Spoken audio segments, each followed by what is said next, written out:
For a long time, Congressman Sean Patrick Maloney has been a terrific friend to Pattern and the region. And I mean that not in measurement of years, I mean that in measurement of time. And there's a difference about advocacy and the willingness to work for a region, to believe that someone has been working with you for what would seem forever, as opposed to what is actually only a brief period of time. We asked Congressman Maloney, who represents the 18th District, to join us and provide this morning's keynote as he sits on the House Transportation and Infrastructure Committee. Congressman Maloney has a distinguished background in business and public service. He's worked in the Clinton White House, then built his own high-tech startup, served as a senior staff member to 2 Democratic governors of New York, where among other things he focused on infrastructure. He currently resides with his family in Cold Spring, New York. Congressman Maloney, would you come up, please?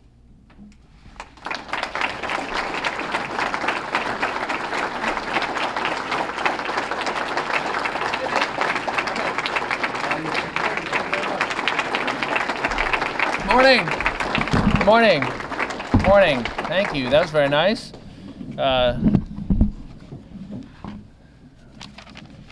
Well, I know it's Monday morning, so enjoy your coffee. I've had a couple of cups, so I'm awake, but I have an advantage on you, which is we work on the weekends. So on Friday, we have a joke in my office, which is that it's only 2 more working days till Monday. So glad Monday's here, because we can start the week right. But I have had a whirlwind first year in office, and it seems like about 10 years since I got elected. Thank you to those in the room who were helpful to that.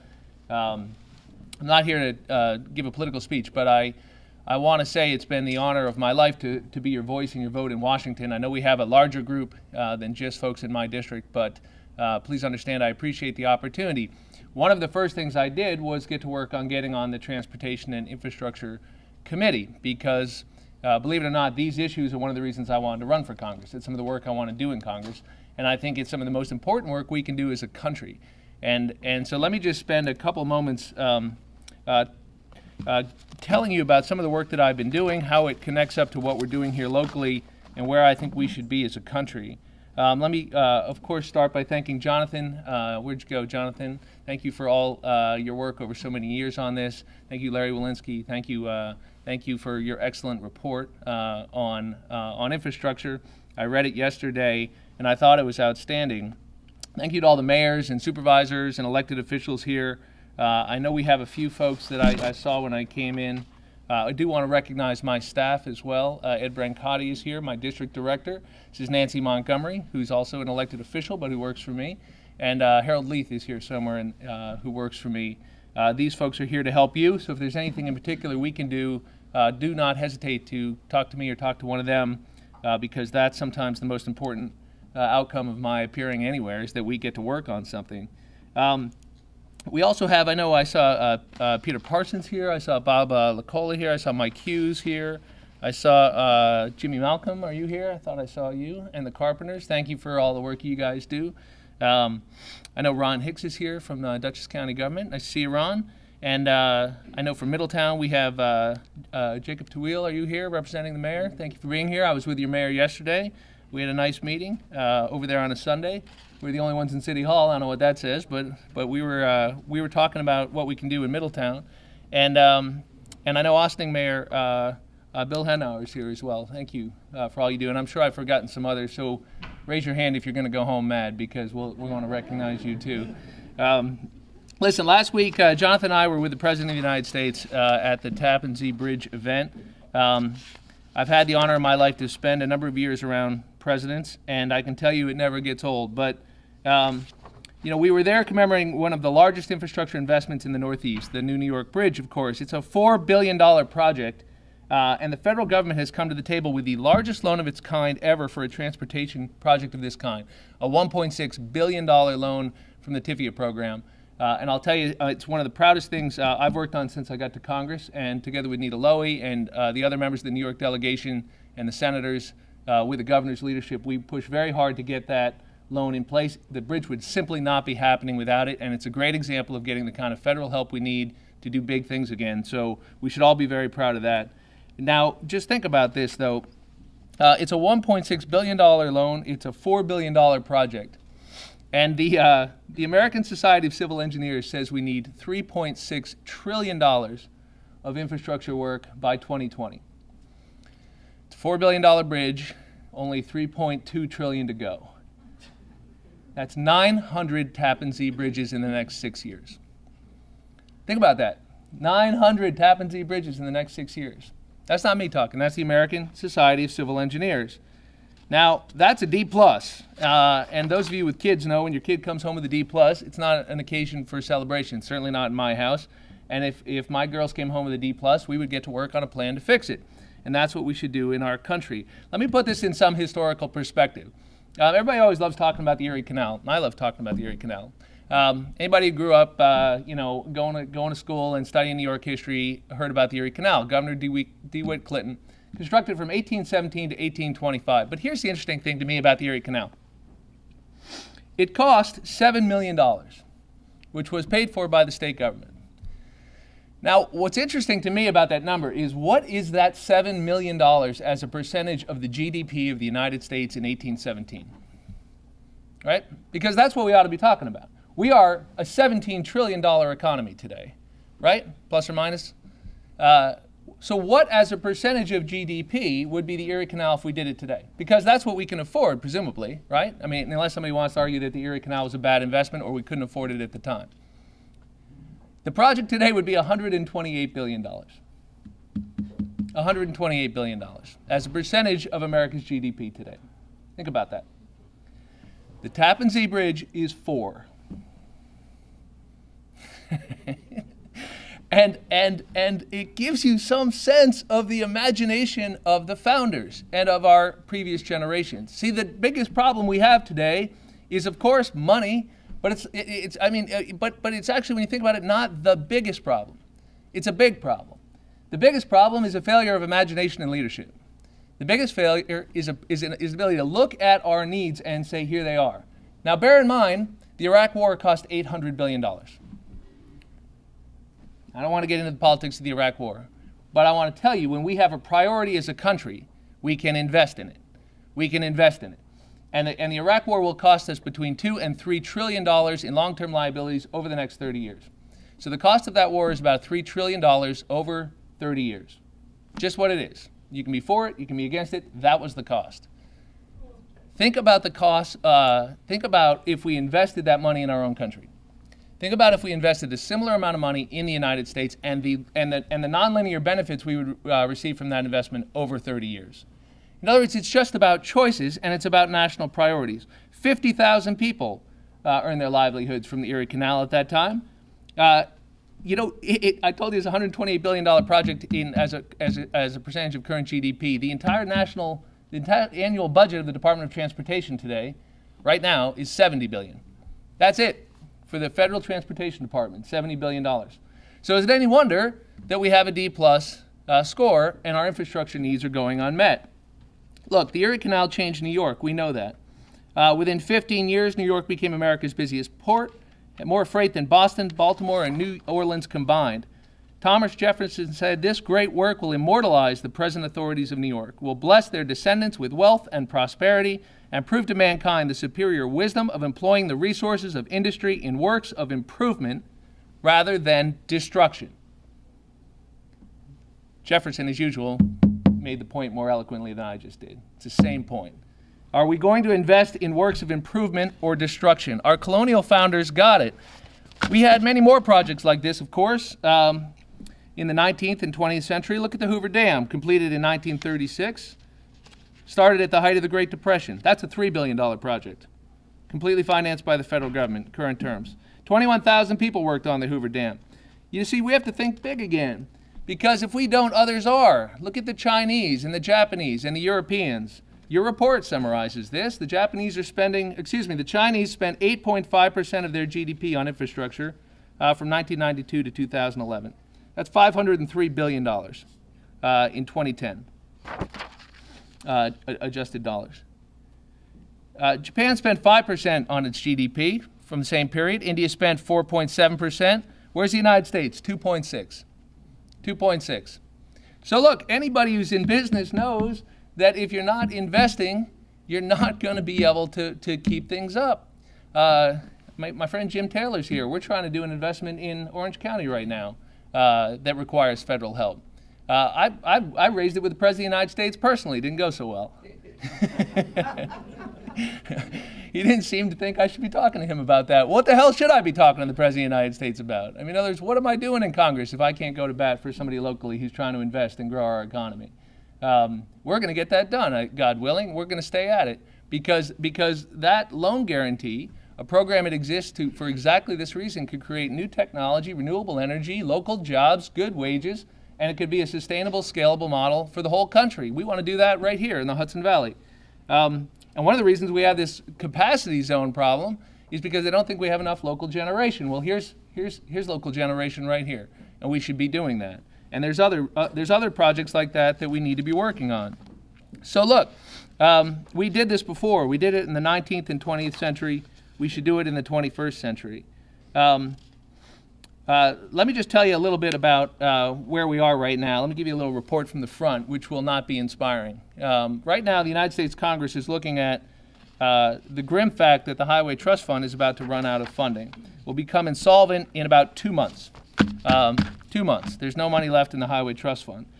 The last Congress was unable to pass anything more than a 2-year transportation bill, which simply does not provide the long-term stability states and municipalities need to plan infrastructure projects.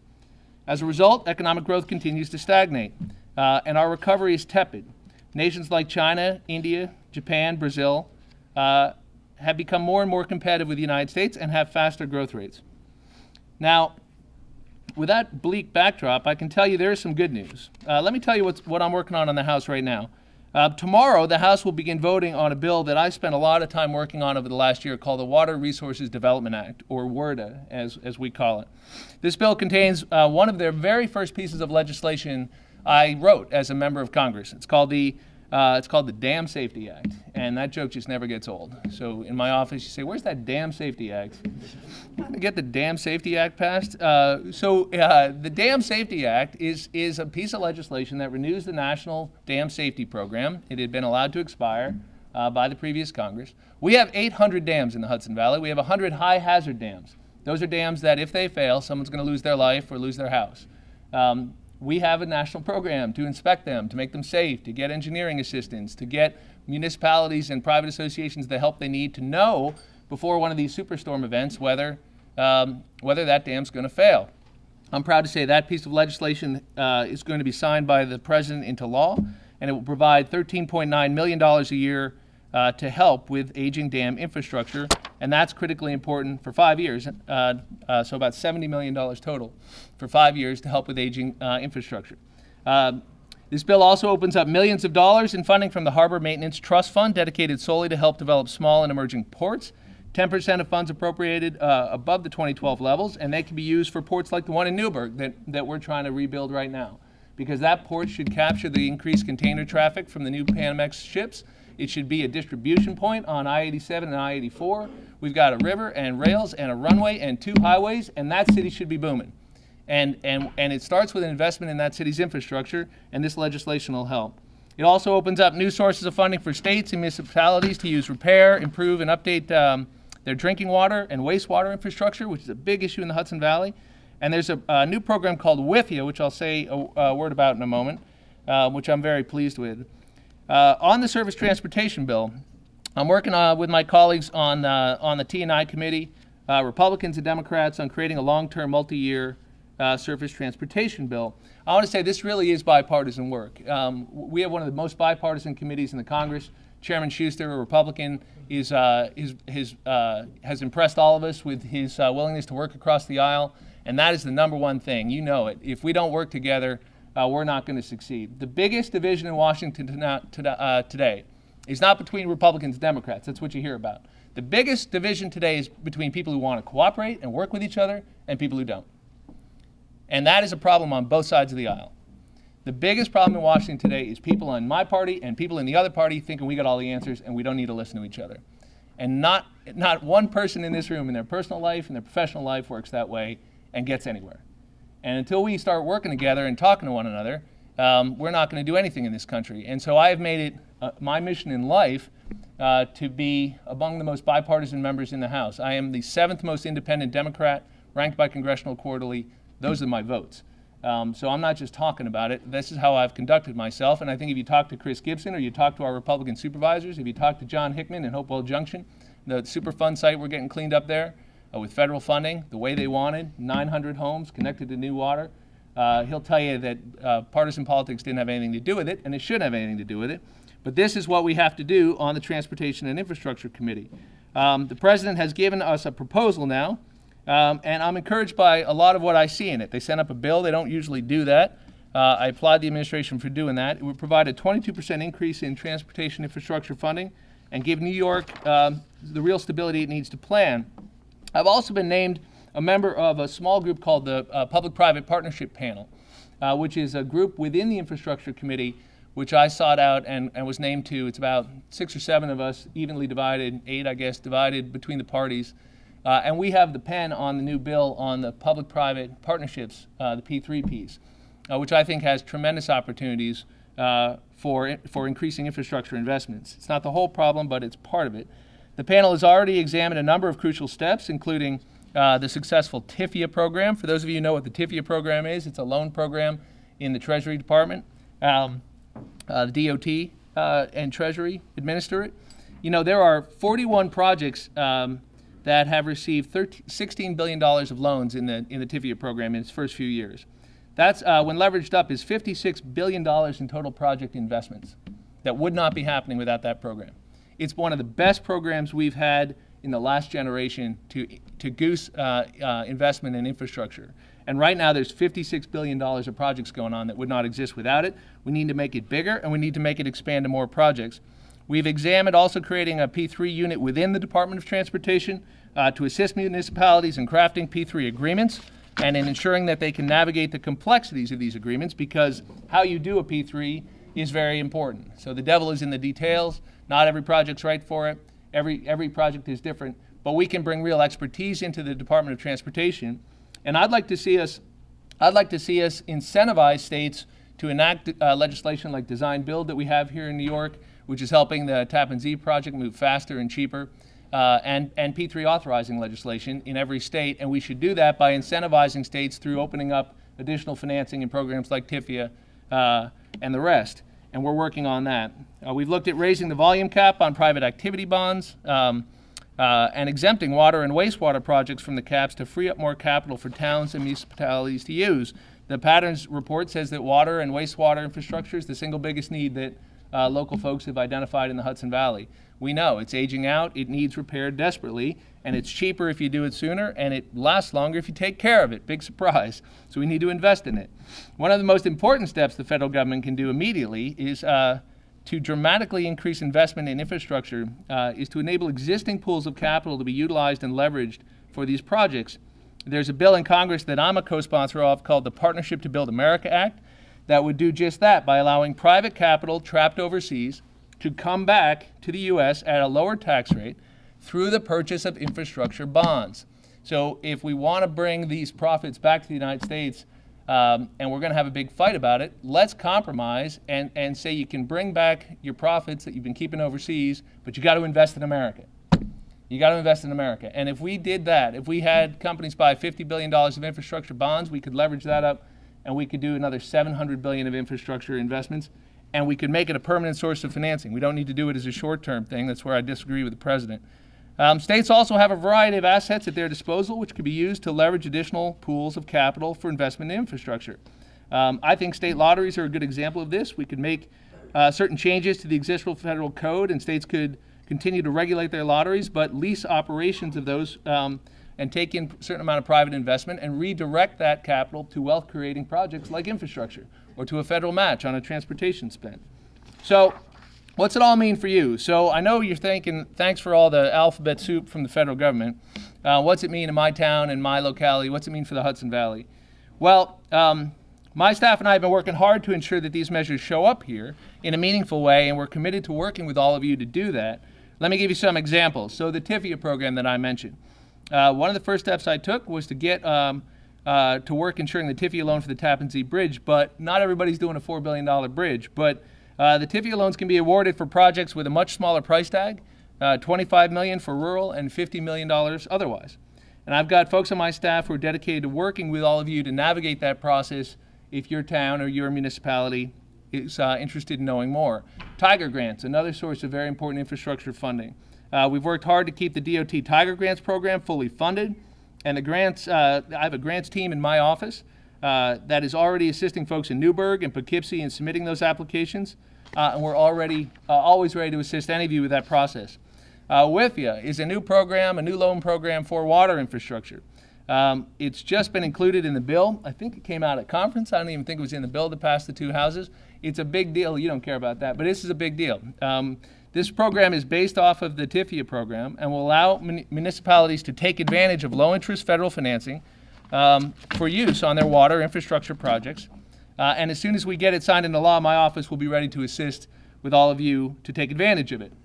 And please seek us out on that. This will be very important. Sandy and disaster aid. This is a big deal. One of the first things I did in Congress was to vote for the Sandy relief package and to help get that passed. We are still trying to get back to the line of scrimmage on Hurricane Irene and Tropical Storm Lee and Superstorm Sandy. I am proud to say my office, working with the counties who had already developed their lists, Ron Hicks and others, has been advocating for a list of some 123 projects in about 48 different communities, about $300 million of Sandy, Lee, and Irene disaster-related assistance. And we've helped a lot of people. We've helped a lot of farmers get the help they need that they never got from Irene. We're helping with a lot of projects, and we should see that money moving soon this year. We're finally kind of through all the red tape and planning and applications and meetings and everything else, and I believe you will see that funding moving quickly this year, and it's a big deal. And it's not going as fast as we like, but it's important. And I want to draw your attention to one other thing, which is I work closely with the Army Corps of Engineers, and Colonel Owen and I met recently, and the Corps has a program of about $50 million specifically in the Sandy bill, which is designed. It's called a continuing appropriations program, and it can be used to use smaller projects within their existing appropriations authority that have anything to do with disaster damage. So if any of your communities have small projects, you want to move a generator, you want to bury some wires, you want to get something away from the river, pier was damaged because of flooding, please let us know about it, and we can chase that project under what they call a CAP program in the Army Corps of Engineers. And that's $50 million just for Sandy and Lee and Irene. They have that authority anyways, but this is a special pool of money that has not been accessed. So we may be one of the first communities to do that if we get organized. So that's some of what we're doing in Washington. I know it's a little dense, but here's the point. The point is that we're an extraordinary country, and I think we forget that sometimes. My job is great because I get to go over to West Point, where I'm the congressman, and I get to meet the kids there who are getting ready to serve our country in the military, and they are an extraordinary group of young people. And when you meet them, you can't help but get inspired by the extraordinary leaders we're still producing in this country. And I get to meet young entrepreneurs that are brimming with ideas and creativity. I get to meet people locally who say, gee, if I could just do this, I could do that.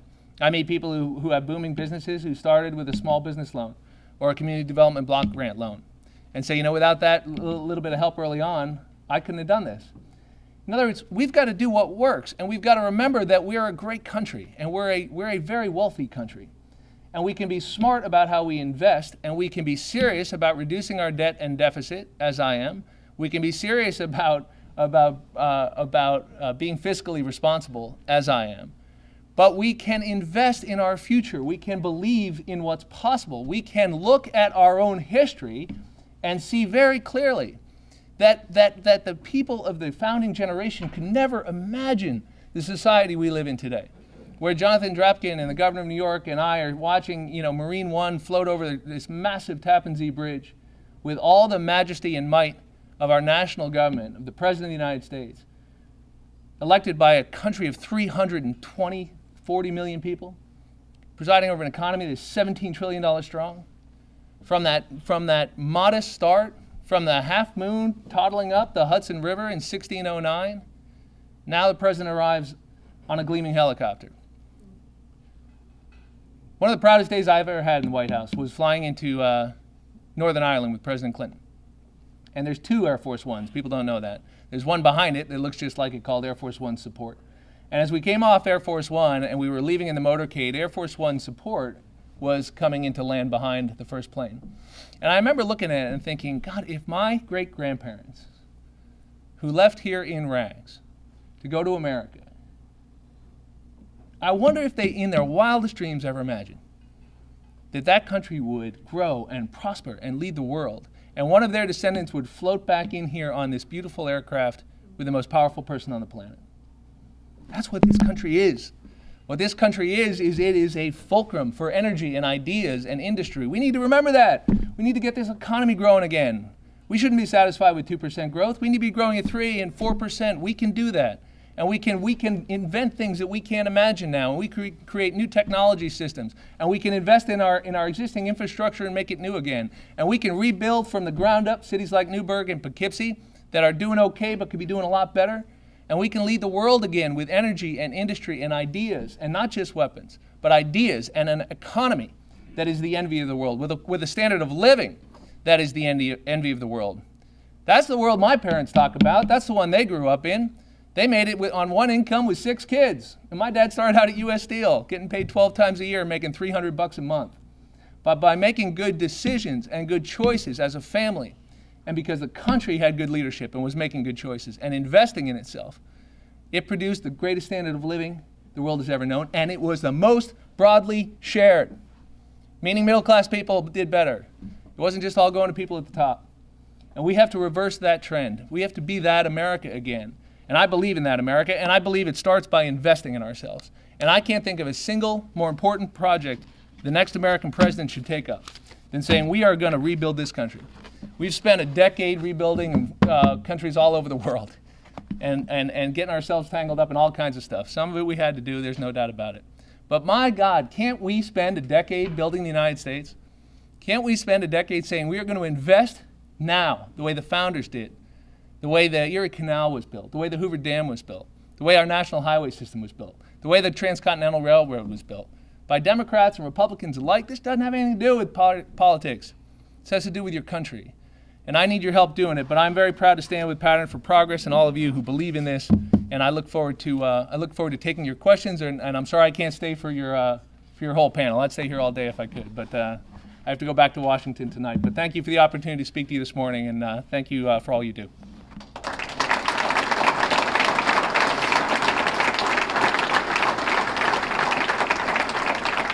Do you want to do questions? Do you want to do some questions so we know? All right. It's not a plan because I'm sitting at your table, but thank you for all your advocacy. And it's very rare to get an elected official to call you up and say, we've got this money, you need to apply for it, and then follow up. I'm used to calling them up and saying, we need to apply for this money. So thank you for Ed and your help on that. Thanks, Ray.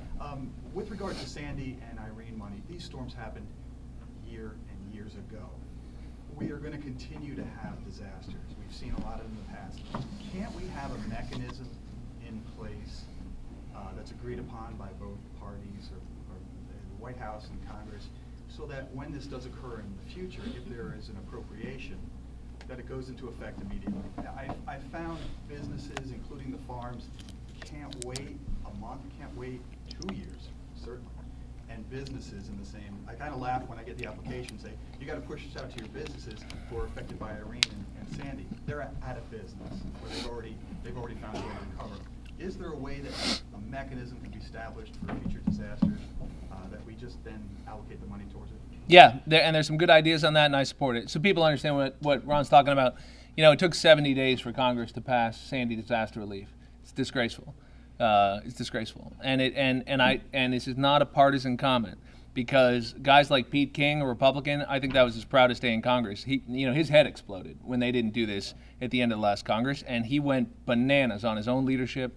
And so this is why I say it's about people who want to work together and people who don't. There are some people, unfortunately, in the Congress right now who are very reactionary and who want to stop everything, and who would be willing to let people wait until they figure out things like how to pay for it. So, listen, my predecessor had gotten a little trouble over this very subject. I may have even criticized her for it. But the point is that you can address the legitimate concern of how we're going to pay for it, and not hold it up, right? And so I agree with you. If you put the mechanism in place ahead of time, I think that would make a lot more sense. And bear in mind, one of the things that drives me nuts is when right now I just had a meeting with the Secretary of Housing and Urban Development, who's pushing out the CDBG disaster relief grants, and they had this idea that they might take $2 billion of our money. Senator Gillibrand was there. I see Susan Spear here with Senator Schumer, and they had this idea that they might take a couple $1 billion of the Sandy money and spend it on other projects around the country. Some of them in states where the members voted against Sandy relief for New York. Think about that.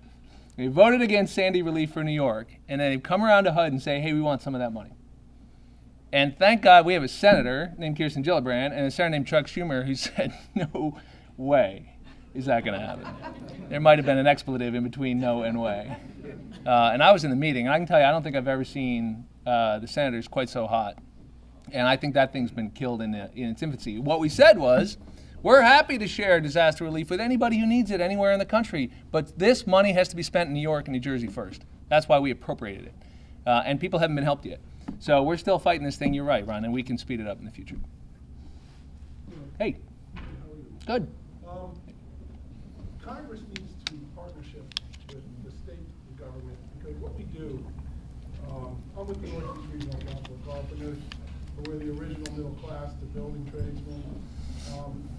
We need to streamline the process, because there's only so many studies you need to do before you realize you need to build a bridge. The longer you wait, the expense goes up, labor increases, material increases. I applaud you for all your efforts and all your common sense in bringing this to the forefront, but we'd like to see some legislation to streamline the process and eliminate some of the roadblocks and work with area leaders, industry leaders, and our local politicians to expedite these projects.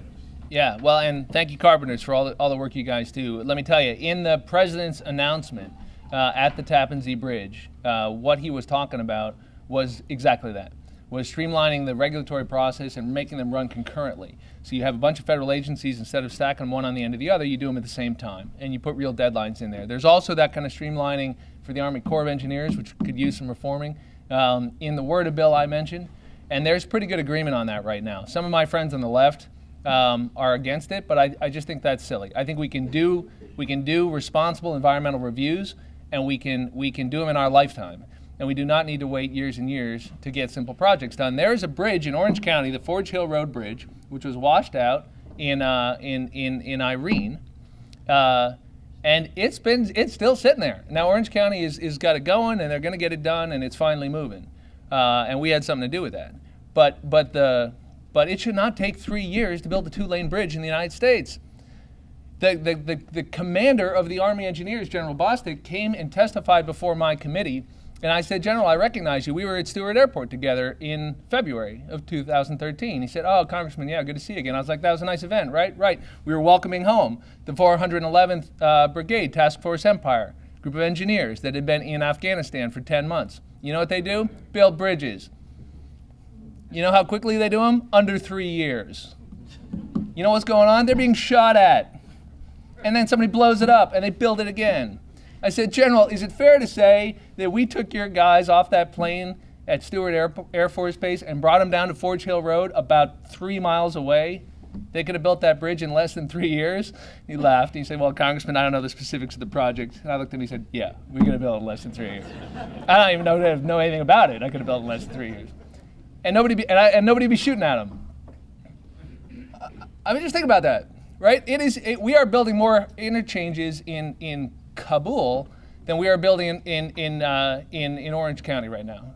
Try to get in and out of Woodbury Common on a Saturday. You'll know what I mean. Try to drop your kid off at the school district there in Monroe. You'll know what I mean. Why? Why? It doesn't have to be this way.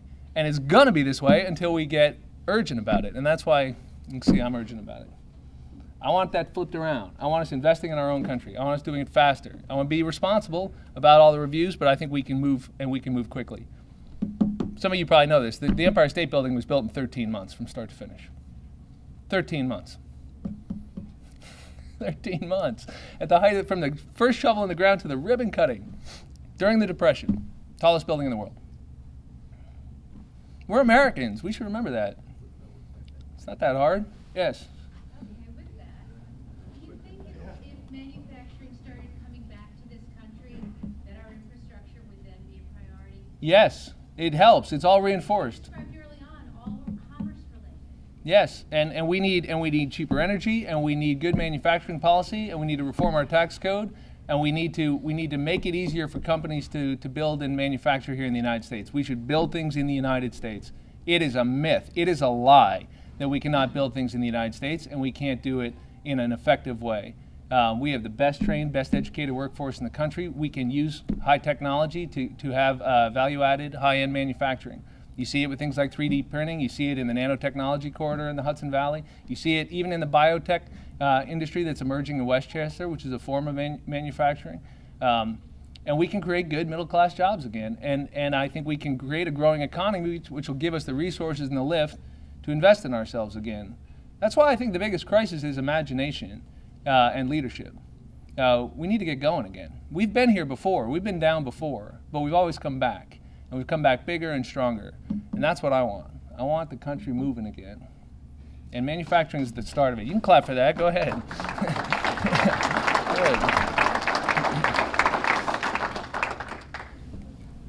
Good evening. Jason Morris, engineer for the city of Newburgh. I'm very excited to hear about the money for dam safety work. The city owns 2 Class C high hazard dams. We need about $3 to $4 million in upgrades and repairs. When do you expect that money to possibly become available, and will it be in the form of grant or low interest loan funding? Different buckets of money. The answer is both. Ed in my office can work with you closely on all the details. There's a lot of things we can do in Newburgh together, and we're already doing them with your mayor, your city council, city manager. So Ed's here. We talked to, and Joe in my office, Joe Donat does this full time. We've already done a lot of successful grant work in the first year. Made it a priority. Look, we don't have earmarks anymore, right? Which is, is fun if you're kicking it around on cable TV. It makes you say there's no more earmarks. Problem is that members of Congress can't direct funds to local projects, which is fine if your member of Congress is, trying to send it to his brother-in-law. But if you're a guy like me and he's trying to do it right and trying to get local needs met and is on the right committees, I ought to be able to get an interchange built in exit 131 and I-17. I ought to be able to get a dam going. What we do instead is we identify existing sources of federal money, loans, grant programs, and we chase them. We make sure they get matched up to local need, and we have people who are good at that. That's why we have 15 new firefighters in the city of Newburgh, because we got a SAFER grant that had been left for dead, denied twice.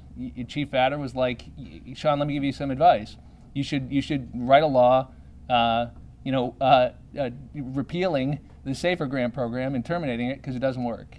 And instead, we said, give us a chance. We went back to work. There are 15 guys fighting fires in Newburgh today because we got that grant done. So we'll keep at it, but it's complicated these days. In the back. Thank you for Hey, Bob. time with us this morning. How you doing? Good. How you doing? All right. I have a question for you about. How are we doing on those flood maps in your town? We're on our way. We're just about to adopt it. So, That's good. We took about 125 homes off the FEMA flood maps, right? Yeah, that's your government making your life harder right there is what it is. But I'm glad we got that done. As you know, I share your priority on infrastructure build-out. I sat through a seminar on how federal funding comes back for transportation initiatives. And I sat with a partner from Scenic Hudson. We're working on some projects together. And the funding model, as I understand it, is basically the local taxes, especially the gas tax, goes off to the federal government and comes back to the various programs. In sitting through the seminar, the obligations for purchasing and the obligations for reporting, along with the risk associated with if you don't do all that properly, the Fed can take the money back, makes it onerous.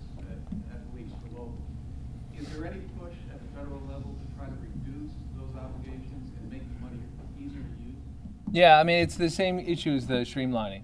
I mean, I think this all rolls up into the same category of why does it take so long? Why is it so hard? And we see this across all areas of our government. So what I can tell you is I can't change that overnight, but my office can help. And we've got staff that are really good at this and can help you blow through those walls. I think that's my job. But it's also my job to write better policy. And in area after area, we've let our government get away from us. Whether you're looking at environmental reviews, whether you're looking at the kind of paperwork involved for a farmer to get workers to pick his crop, and the H-2A program, which is broken and a mess. If you look at things like the FEMA flood maps, if you look at the NSA spying program, I mean, in other words, is this government working for us or isn't it? And is it any wonder people don't believe in it and don't want to pay anything in taxes because they see how it's working? And we see what a mess it is and how the priorities are all screwed up. So Bill Clinton had a program called Reinventing Government. It made a lot of sense then, makes a lot of sense now. And I think that where the rubber meets the road is somebody in your position ought to be able to get the help they need. And it shouldn't take 10 years, and it shouldn't be the only thing you do. Look at Hopewell Junction. I mean, that Superfund site was sitting there for a decade, and nobody did anything about it. I mean, the local folks tried very hard, but what I mean in the federal government, they didn't have a partner. It was one of the first meetings I had was with Judith Inc. in Region 2 to say, Judith, you got to fund this. I don't care if it's a small project relative to the other ones nationally.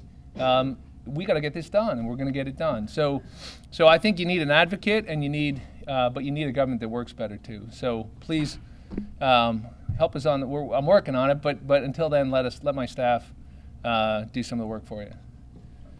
Yes. Federal Highway Trust Fund. Oh, Paul. You going to be getting any money this year, you think? Well, they're going to have to do something because it's running out in 2 months. So there's going to be some sort of short-term extender would be my prediction, which is irresponsible. We do a lot of that in Congress. There's a lot of kicking the can down the road. I don't understand it, but I would like very much like to see us address it and do it right away. And for people who don't understand, I mean, the Chamber of Commerce, the Wall Street Journal editorial page, I mean, Tom Donahue from the Chamber of Commerce came in front of the Transportation Infrastructure Committee and said, raise the gas tax if that's what it takes. Just do everything else too. We have to invest in infrastructure. So this is not a Republican or Democratic issue, but it is. There is as I say, there's a group of folks in the Congress who really just are arresting progress in a lot of ways. And right now they're waiting for an election because they smoke the dope of the next one means we get to do what we want. And when you have an election every other year, that means you pretty much don't do anything, right? We have to stop thinking of our government as some interval between elections, right?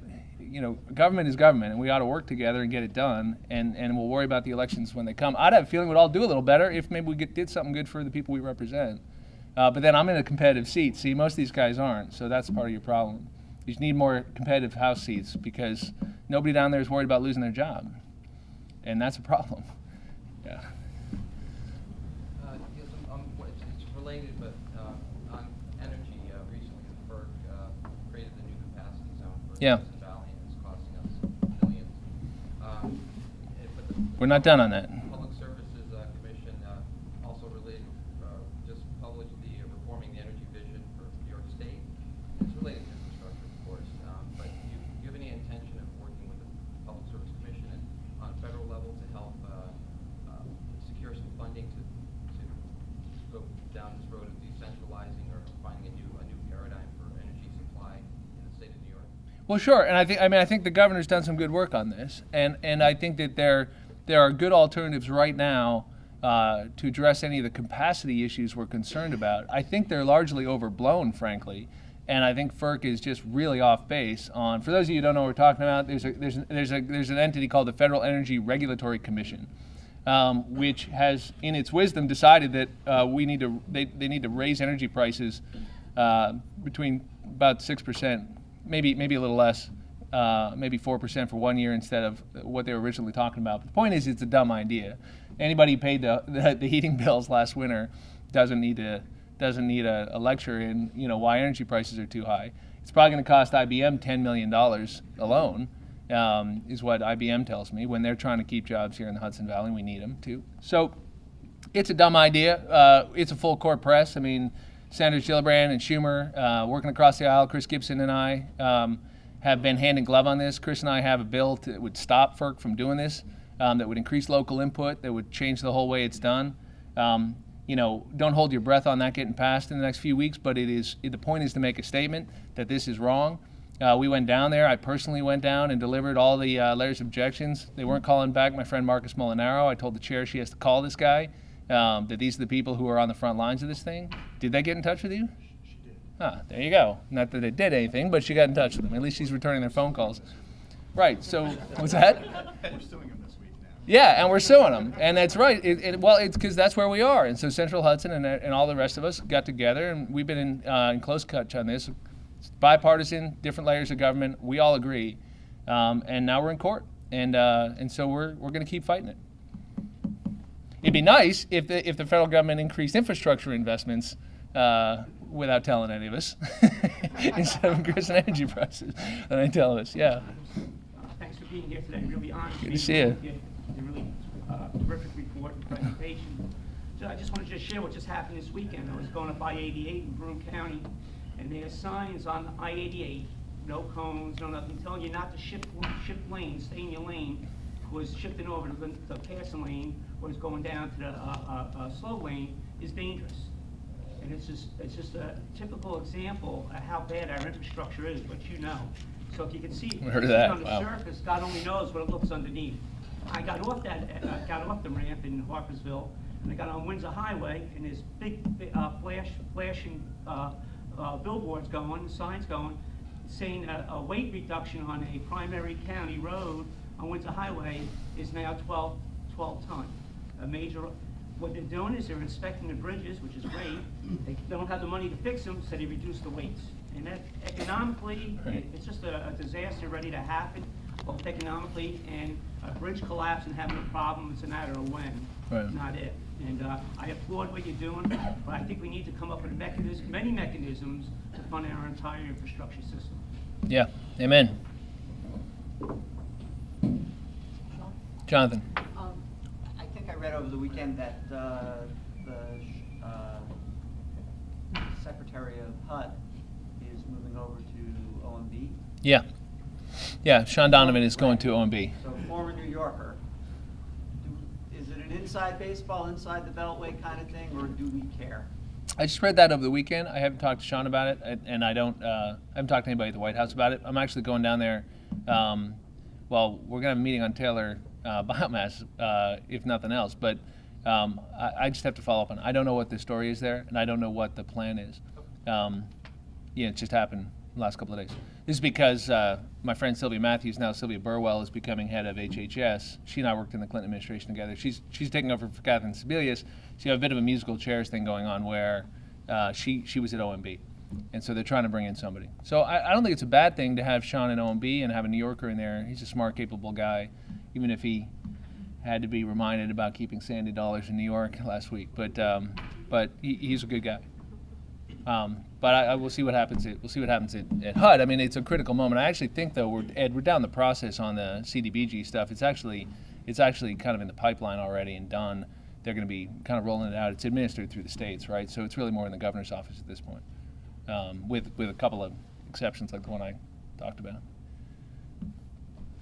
As a resident Carboner. of the Hudson Valley, as yourself, when we pay our taxes, we bring them down to Washington, they kick them back up in transportation funds.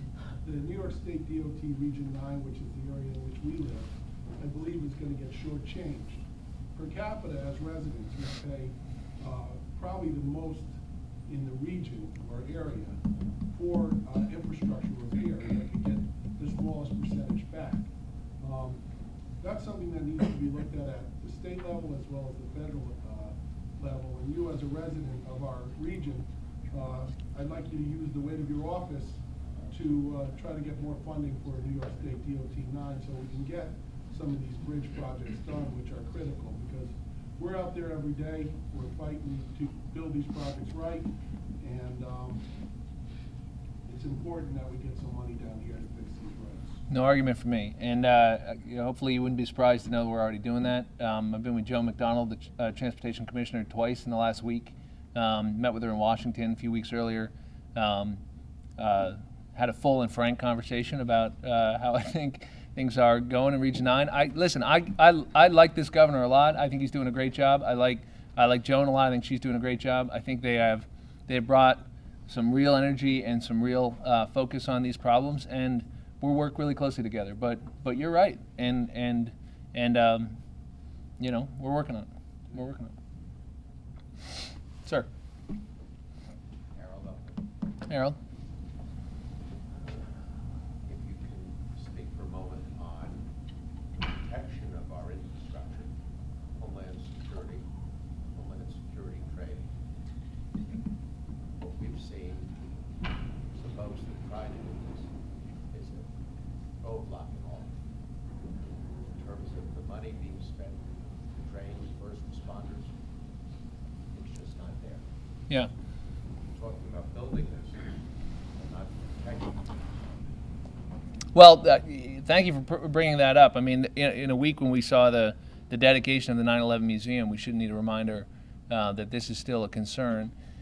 I will tell you, the biggest thing I worry about right now in the Hudson Valley are these oil shipments coming through the Hudson Valley.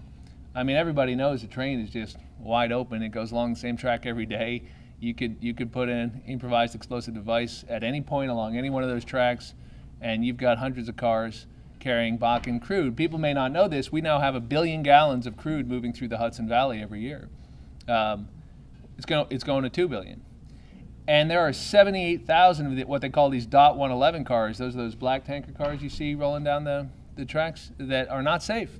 They're not the right cars. And we've known they're not the right cars, which means that if the train goes off the track, or there's a, God forbid, a terrorist incident or human error, like we saw in the commuter rail crash in December, you know, the results could be catastrophic, and so we need to see those trains in that context, and we're working on this. I give you chapter and verse on what we're doing on commuter rail safety, on positive train control. I have 2 bills on this. Both to open up existing federal sources of financing like the Railroad Rehabilitation and Improvement Fund, RIF. It's a $35 billion federal financing authority that's never been accessed. We should be using that, and we should be using it to make our rail safer, commuter and freight.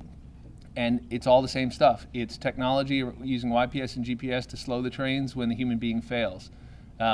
It's using more, alerter switches in both directions. The Metro North trains going north have an alerter switch in one cab. They don't go in south, because the train doesn't turn around, it goes backwards. You know this. There's got to be an alerter switch in every control car in every train. We know that the railroading practices need to be improved. We need to have mandatory fatigue plans. There's a lot we can do, and I have legislation on this. And I think that training our first responders is critical. They just did an exercise in Albany last week on this. We should be doing them in the Hudson Valley. I was actually with the guys from CSX, which is the major rail line we have here. And they're bringing a crew to train first responders into our region, and I asked them to do it in Newburgh. They're working their way up the line, but we need to do it everywhere because we've seen these trains vaporize whole communities. I mean, in Lac-Mégantic in Quebec, 47 people died, and there was nothing left of the town. It's extremely volatile. It's extremely dangerous. We can do it, but we have to do it safely, and we have to do it with an eye towards worst case scenarios, and that means training, and it means terrorism. And we have to focus on that. I think we're probably at the end of our time. But listen, you want to do one more? Go ahead, sir. I went in the back. That's where I always get in trouble. Yeah, Congressman, I'd like to follow up on your point about transporting oil on the rail. I recently had a meeting with the mayor of an upstate city whose property tax base is 50% with nonprofits. In other words, 50% of the properties don't pay anything. Right. And the point that the mayor made was that the next time an oil tank truck cars come through the city and they have this kind of problem, those not-for-profits are not contributing to any of the costs of the city. None of the SUNY campuses pay any kind of pilot or other service costs for supporting local government. This is a big issue. I know it's not a federal issue, but it's a source of revenue that, on an equitable basis, ought to be tapped. I wonder if you have a thought on that. Well, it's a federal issue in the sense of impact aid, which is available for communities like Highland Falls that I represent, which sits, at the gates of West Point, where all of their taxable land is owned by the federal government. And without impact aid, that school system in that town wouldn't be able to function. And I know Senator Gillibrand and others have been very helpful in continuing that. So yeah, it's an issue. It's an issue. I think the underlying issue is the one that concerns me, which is losing your existing tax base and having only those properties left, right? And so if you look at the city of Newburgh, it's a pretty good example. That's why we're working to rebuild the port. That's why I'm working to expand Hudson Valley Lighting, which is in the city and which is going to be providing more tax revenue to the city. It's why you got to get your middle class to move back into those areas. That's why you need to invest in the water and sewer systems so that people can locate a business there. The Dyson Foundation rezoned the city because it hadn't been done in decades. Those kinds of steps make a lot of sense, and that's how you build your tax base back, right? You do it the old-fashioned way. You have people opening businesses and employing people and paying taxes, and you get in a virtual cycle instead of a downward spiral. If you look at places like Asbury Park, New Jersey, which I think are comparable in many ways to some of the problems we have in some of the communities you're talking about, there's a way to do it, particularly when you're surrounded by wealth and you've got extraordinary history and assets and housing stock that's been neglected, but you need a public partner. And I think that in area after area, the single biggest problem I have with some of the folks in Congress who don't want to do anything is that if you deny any kind of role for the government because you're frustrated by it, and I understand being frustrated by it, but if you deny any role, any kind of public-private partnership, I just think you've taken yourself out of the realm of how everything gets done in modern America, right? You need a smart, lean, intelligent, focused, well-prioritized public partner supplementing local private enterprise in all of these areas. Not because we're going to create the wealth, not because we're going to create the jobs. No, that's going to be the private sector. But because there's a role to play. And that's what these programs are on the federal level, like TIFIA and WIFIA and the Tiger Grants and the P3 panel and all the other things I'm talking about. It's to play the public role that will allow the private industry to provide the tax base that we stop wondering how to divide up a pie that's shrinking and start accepting some inefficiencies like paying our workers more and investing in our public spaces and feeling like we have some room to grow and be generous and be imaginative again. That's what built cities like the ones you're talking about. And so I didn't mean to give you a speech on it. I just think I'm tired of small ball. I'm tired of focusing on these annoying grinding problems of too little and how we divide it up and who we can pit against who and who's at fault and all that nonsense. What I want to do is rebuild the real tax base and grow these economies so that we can be in that upward lift again and remember who we are. But trying to end on a positive note here. How long? Yeah. Well, I don't know, man. I'm 17 months in. Give me another term and I'll let you know. And on that note, thanks.